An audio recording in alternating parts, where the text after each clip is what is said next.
Assalamualaikum, dengan saya Permadi Arya. Apa yang sebenarnya terjadi di kilometer 50 tol yang sampai membuat polisi terpaksa harus melumpuhkan 6 laskar FPI pengawal Rizik? Simak fakta-fakta lapangannya berdasarkan testimoni 28 saksi, polisi dan masyarakat. Semua berawal dari penghadangan yang dilakukan laskar FPI saat polisi mengantar surat panggilan kedua untuk Rizik. Penolakan surat panggilan ini membuat polisi mencium adanya itikat tidak baik dari Rizik dan laskar FPI-nya. Maka pada tanggal 7 Desember 2020, tim patroli Polda Metro melakukan pemantauan di daerah Sentul yang diduga menjadi tempat persembunyian Rizik. Benar saja, jam 11 malam bergerak 10 kendaraan keluar dari daerah Sentul. Diduga satu mobil berisi Rizik, Hanif mantunya beserta 9 mobil pengawalnya. Satu mobil pisah ke Megamendung, 9 lainnya masuk ke tol Cikampek. Keberadaan mobil petugas yang membuntuti sudah disadari oleh rombongan Rizik. 2 mobil pengawal paling belakang diperintahkan untuk menghalangi, bahkan diperintahkan untuk pepet dan tubruk. Berikut rekaman suaranya. Pokoknya bagaimana caranya kendaraan untuk pengawal belakang itu menghambat laju kendaraan yang menguntit. Halangi terus, pepet, jangan sampai dia bisa ngikutin kita.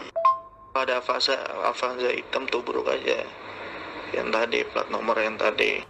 Lalu 2 mobil pengawal paling belakang Rizik mengikuti perintah, berhasil membuat mobil petugas mengikuti mereka keluar pintu tol Cikarang. Berikut rekaman suara dari 2 mobil pengawal yang akan menyikat petugas yang membuntutinya. Oh, ini teruangnya ke Bang Aang bilang kita jajak butuh ke Kerawang aja udah yuk. Mohon Pangda instruksi. Kalau emang sikat, tadi sikat, bilang Pangda ya.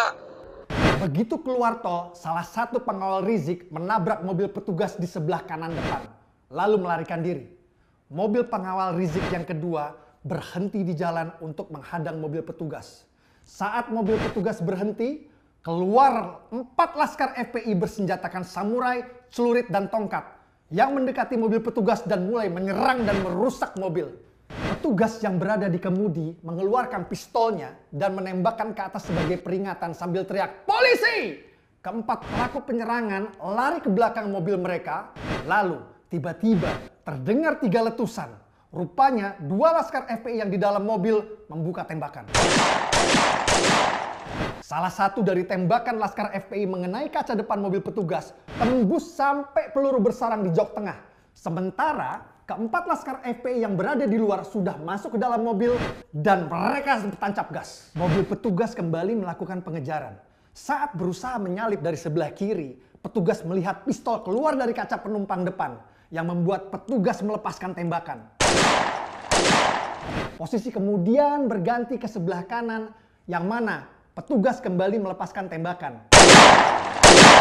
Terkena tembakan, mobil pengawal Rizik masuk ke rest area kecil kilometer 50. Dan apesnya terhalang oleh sebuah mobil yang sedang keluar dari posisi parkir sehingga memaksa mereka untuk berhenti. Mobil petugas pun tiba. Para petugas langsung turun menghunuskan senjata mengupung dari semua sisi sambil membuka pintu mobil dan memerintahkan untuk turun. 4 laskar FPI turun dan tiarap di jalan. 2 laskar ditemukan di dalam mobil telah berhasil dilumpuhkan. 1 di kursi penumpang depan, 1 di jok tengah. 1 pucuk senjata api ditemukan di bawah kursi supir, 1 pucuk lagi ditemukan di bawah jok tengah. Tak lama, mobil petugas kedua tiba di rest area. Mobil kedua ini digunakan untuk membawa seluruh barang bukti dan membawa jasad 2 laskar yang telah berhasil dilumpuhkan. 3 petugas yang masih berada di lokasi lalu memerintahkan 4 laskar sisanya untuk masuk ke dalam mobil untuk dibawa ke kantor polisi. 2 petugas duduk di depan, 1 petugas duduk di jok tengah bersama 1 laskar FPI dan 3 laskar FPI duduk di jok belakang. Sesaat setelah meninggalkan rest area, petugas di jok tengah tiba-tiba dicekik dari belakang yang diikuti oleh laskar lainnya yang berusaha merebut senjata di pinggang petugas. Sadar keadaan ini sangat berbahaya, sang petugas teriak minta tolong pada rekannya di depan. "Bang, senjata saya bang!"